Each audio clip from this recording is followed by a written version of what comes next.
And I know from working with you, and I know certainly some of my other property investing friends who've been to see you, you're not a cup of tea and sympathy type person. No.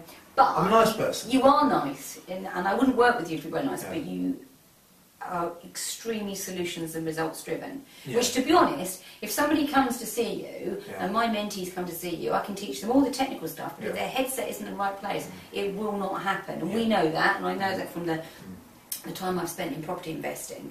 So I've got some questions here that other people have asked me to ask you. So I'm going to look at this. So in terms of property investing, to me and to other people, one of the biggest things about it is relationships. It's all about relationships. Okay, so it's about building good rapport in specifically, and I'm just going to name some things here, estate agents, vendors, letting agents, tradespeople. They're all people that you get involved with, okay, when you're investing in property.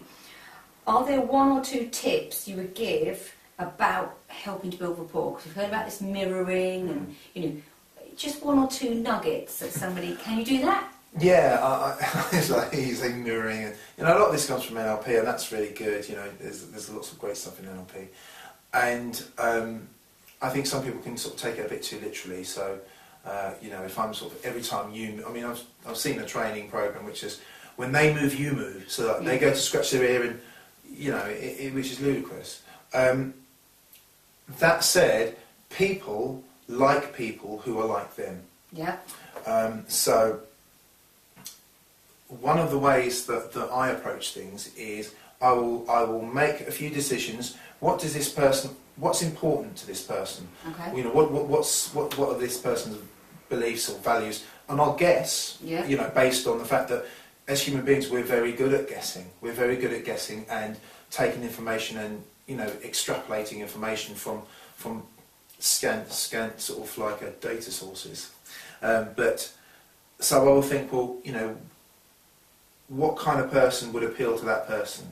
And then I'll maybe adjust the way that I speak to them. I won't always do this, but I will occasionally adjust the way that I speak to them in a way which I think is going to appeal to them. And if it doesn't work, then I'll do something else.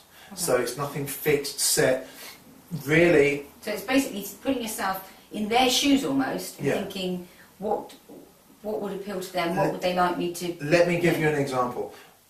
I mean, I've just had a lot of building work done on my house. When I've been sort of communicating with the builders, the plumbers, you know, the plasterers, I'm not going to go and speak to them in a plummy, posh voice. No. Okay, I'm going to speak to them more on the level that they are. You know, when they say, "Oh, we're on the same wavelength," you know, that's a great sort of analogy for how people that are communicating well are doing it. Okay. So, for instance, you know, I might, you know, turn, you know, maybe cuss and swear a bit more. Hard to believe, I know. And so I'll kind of adjust myself like that. And you know, the thing is, you do it naturally. It's not like, oh, I have to, so, all right, mate, you know, it's nothing like that. Because if people can pick up and fake like that. So just by allowing yourself to relax a little bit more and to be maybe a little bit more like the person, that's really all you need to do. If you sort of, if you're doing anything more than that, you're just going to come across as being just a complete jerk, I think. Okay, cool.